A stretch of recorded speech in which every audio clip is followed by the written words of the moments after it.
Hi friends, ఈ video మీకోసమే. జ్యేష్ఠ పౌర్ణమి రోజున చంద్రుణ్ణి, లక్ష్మీదేవిని ఇలా పూజించండి. ఆర్థిక ఇబ్బందులన్నీ తొలగిపోతాయి. జ్యేష్ఠ పూర్ణిమ రోజున గంగా నదిలో లేదా ఏదైనా పవిత్ర నదిలో స్నానం చేయాలి. ఈ రోజున లక్ష్మీదేవిని, విష్ణువుని పూజించడం వల్ల శుభ ఫలితాలు కలుగుతాయి.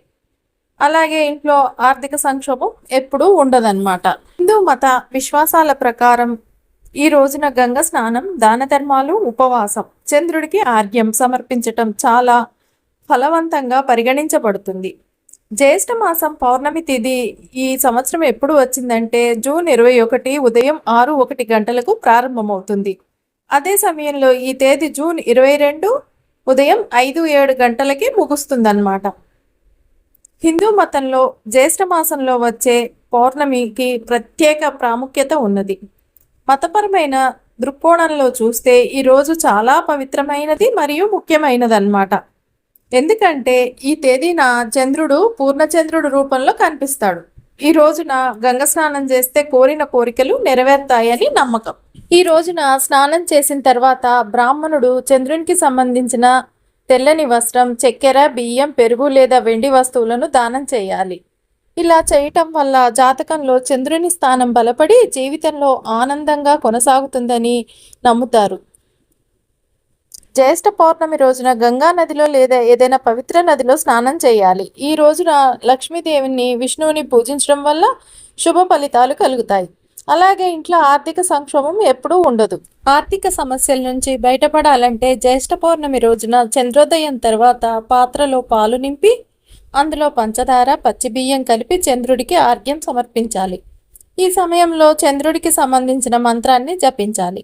ఇది ఆర్థిక సమస్యలను తొలగిస్తుందని, ఆర్థిక స్థితిని బలోపేతం చేస్తుందని నమ్ముతారు. ఈ పవిత్రమైన రోజున రైతులు తమ వ్యవసాయ పనులను ప్రారంభించేందుకు భూమి పూజ చేస్తారు. అందుకే జ్యేష్ఠ పౌర్ణిమని ఏరువాక పౌర్ణమి లేదా ఏరువాక అంటారు. ఈ సందర్భంగా జ్యేష్ఠ పౌర్ణమి గురించి మరికొన్ని ఆసక్తికరమైన విషయాలను తెలుసుకుందాం ఇప్పుడు. నా పూర్వీకుల కాలం నుండి నేటి వరకు భూమిని భూదేవిగా కొలుస్తున్నాం. వ్యవసాయమే మన మనుగడకు జీవనాధారం. వ్యవసాయం చేసే రైతులు పొలాల్లో దుక్కి దున్నటాన్ని ఏరువాక అంటారు. ఈ ఏరు అంటే ఎద్దులను కట్టి దున్నటానికి ఆరంభమని అర్థం. అందుకే చాలామంది రైతులు ఏరువాక పౌర్ణమి రోజు భూమి పూజ చేసి దుక్కి దున్ని పొలం పనులు ప్రారంభించేవారు.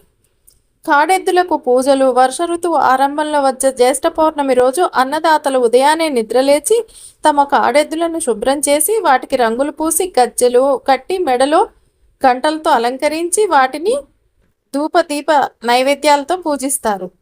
ప్రత్యేక పూజలు నిర్వహించిన అనంతరం ఎద్దులకు భక్షాలు తినిపిస్తారు. అనంతరం పొలానికి వెళ్ళి భూదేవికి పూజలు నిర్వహిస్తారు.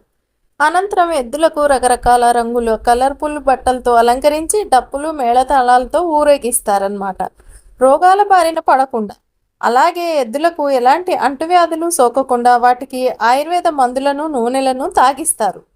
శుభ ఫలితాలు. జ్యోతిష్య శాస్త్రం ప్రకారం నాగలి సరించి పనులు మొదలు పెట్టేందుకు మంచి నక్షత్రం జ్యేష్ఠ అని పండితులు చెప్తున్నారు. ఆ నక్షత్రంతో చంద్రుడు ఉండే రోజు జ్యేష్ఠ పౌర్ణమి. జ్యేష్ఠ నక్షత్రానికి చేరువలో ఉన్న సమయంలో ఏరువాక పూర్ణిమ శుభ ఫలితాలు అందుతాయి. అందుకే ఈ రోజున తొలిసారి పొలాన్ని దున్నటం ప్రారంభిస్తారు. ఏరువాక పూర్ణమిని సీతాయజ్ఞం అని కన్నడంలో కరణి పబ్బ అని కూడా అంటారు. పురాణాల ప్రకారం విష్ణు పురాణంలో ఏరువాక పౌర్ణమిని సీతాయజ్ఞంగా వివరించారు. సీత అంటే నాగలి అని అర్థం. పప్ప మంగళ దివసం, బీజవాపన మంగళ దివసం, ఆవాహన, పుణ్యవాహ, మంగళం, కర్షణ, పుణ్య మంగళం అనే పేర్లతో ఈ పండుగను ఘనంగా జరుపుకుంటారు. శుద్ధోదన మహారాజు ఆనాడు కపిలవస్తువులో లాంఛనంగా ఈ ఏరువాకను ప్రారంభిస్తూ బంగారు నాగలిని కర్షకులకు అందించినట్టు పండితులు చెప్తున్నారు. ఇదండి ఏరువాక పౌర్ణమి యొక్క ప్రాముఖ్యత, ఆ రోజు చేయవలసిన పనులు. ఇవన్నీ కూడా మనం ఎన్ని పూజలు చేసినా, ఎన్ని చేసినా మనం మంచి మనసుతో ఒకరి చెడు కోరుకోకుండా చేస్తే చక్కగా తప్పకుండా మంచి ఫలితాలను అందుకోవచ్చు. మనం మంచి నిర్మలమైన మనసుతో చేస్తే. మీకు ఈ వీడియో నచ్చిందని అనుకుంటున్నాను. నచ్చినట్టయితే లైక్ చేయండి, షేర్ చేయండి, సబ్స్క్రైబ్ చేసుకోండి.